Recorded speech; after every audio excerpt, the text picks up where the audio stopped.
matindi to, matindi. Okay, may binanggit po dito si Kiko Barsaga. O, anong sabi ni Kiko Barsaga? Manila Golf and Country Club Forbes Park meeting. O, nag-meeting sila dyan sa Forbes Park. Alam naman natin, ito si Martin Romualdez, talagang maraming bahay dyan sa Forbes Park. Sana all, ha? Sipi mo, ang dami mong bahay sa Forbes Park. Tapos, ang dami mong nalulunod na kababayan dahil sa mga lintik na pagnanakaw nyo, di umano, sa Ghost Projects. O, ito ang kanilang napagbitingan. Ilan to? 1, 2, 3, 4, 5, 6, 7, 7. O, tingnan natin kung sa tingin ninyo, ilan ang matutupad dito sa mga binanggit ni Kiko Barsaga na di umano ipinagmitingan nila Martin Romualdez. O, sabi niya, una, Martin Romualdez will serve as a state witness by the Department of Justice. Agree kayo dyan? Ako, agree ako dyan. Yung paganyan-ganyan nila, naaalala nyo?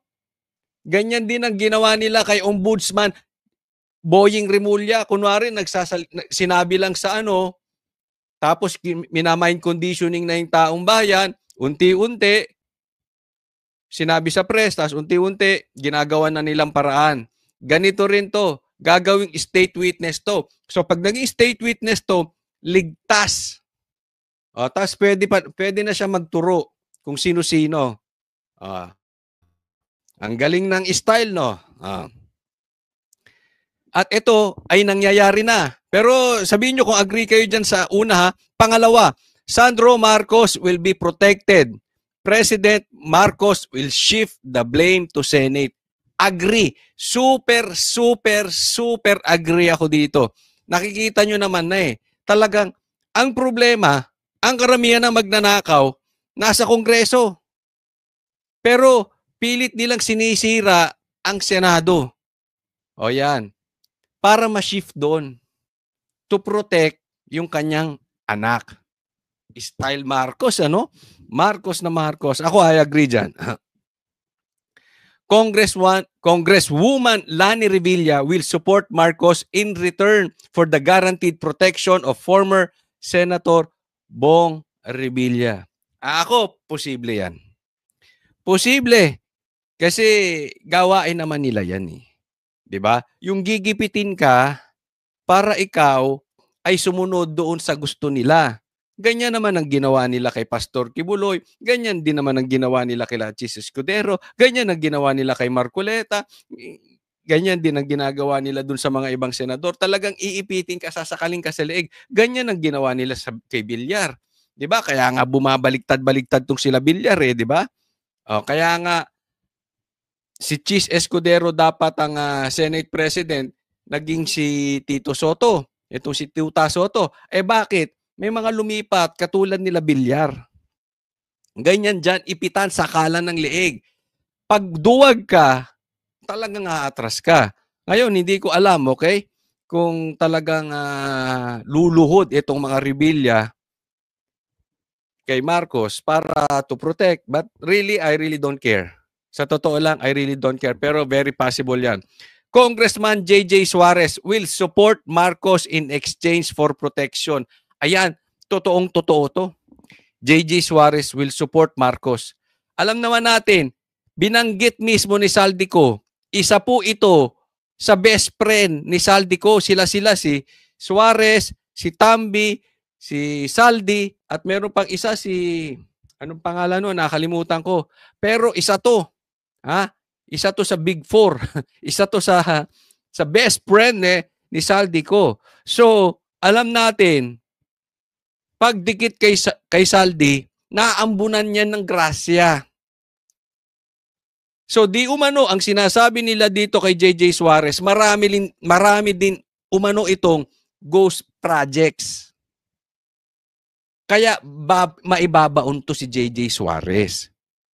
Ngayon, observe po ninyo, pag si J.J. Suarez na di umano maraming ghost projects ay hindi ginalaw, hindi pinitik, samantalang yung ibang mga senator ay pinipitik ng ombudsman, pinipitik ni Vince Dizon, pinipitik ng ICI, guaranteed to. sumuporta to si JJ Suarez. Abangan ninyo. Hihimurin din ni JJ Suarez ang puwet niyang si Bongbong Marcos gaya ng paghimod nitong mga kain-tae na pinklawan. Abangan ninyo. Panglima, Congressman Romulo will support Marcos in exchange for protection. Wala akong pakialam sa'yo. Congressman Z. Adjong will support Marcos in exchange for protection. Isa pa yan. Alam din natin ng galawan yan si Adjong, di ba? Kaibigan ding batalik yan ni Tambi. Di ba? Panayang protect niyan kay Tambi. Hindi na ako magtataka.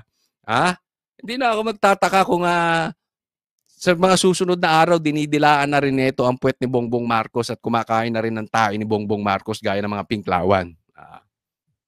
Kasi, posible yan. Isang grupo yan, hindi naman po pwedeng si Tambi lang ang kumikita. Chances are,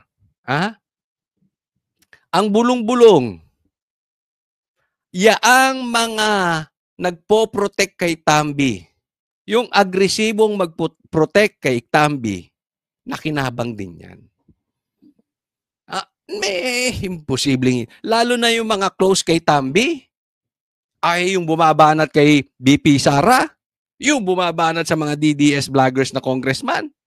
Chances are, may ghost projects yan. Hindi naman po pwedeng yung bossing lang nila. Kaya nga, sobra sila mag-protect kay Tambi. If you protect the king, or the prince, ang kita mo, tuloy-tuloy. Kasi pag bumagsak yung prince, yung kita mo, babagsak din. Diba? Ganyan sila. Di umano. So, observe nyo po. Panghuli, pang-pito ata ito. Senator Chis Escudero will be implicated by Lisa Araneta Marcos using the ICI. Wow! Pati si Lisa nangelam, Ako, sure ako rito. Sa katunayan, ngayon pa lang binabanata na si Chis. Diba? Alam naman natin, papunta na kay Chis. Pinupuntahan na nga si Bongo. Diba? Lahat po ng kaalyado ng Duterte, kakanain yan. Yung hindi kakain ng tae ni Bongbong Marcos, kakanain. Hindi ka susunod, kanaka. May paninindigan to. Malakas ang paninindigan nito si Chis Escudero, pambira. Hindi nila makukuha yan. Ngayon, si Lisa, yan ay medyo hindi ko alam kung si Lisa ang gagalaw. Diba? Posible din. Kasi sabi nga nila, si Bongbong Marcos under Disaya yan. Di umano. Ang nagpapatakbo daw talaga ng Pilipinas ay si Lisa at saka si Tambi. Ngayon, lumulutang na talagang yung part na nagpagpapatakbo ni Tambi ay talagang hindi mo na makakaila. Ito na lang si Lisa Siyempre, hindi naman natin nakikita kung binubulong-bulungan niya yan. Parang bulong ng demonyo yan. Diba? Nakatago yan Hindi mo naman maririnig. No? Pero pag tiningnan mo, inobserve mo talaga yung aura ni BBM na super weak, kaya nagkaloko-loko yung Pilipinas, ganyan yan. Posibleng nabulungan din yan ni Lisa. So, posible. So, sa pitong ito, 1, 2, 3, 4, 5, 6, 7.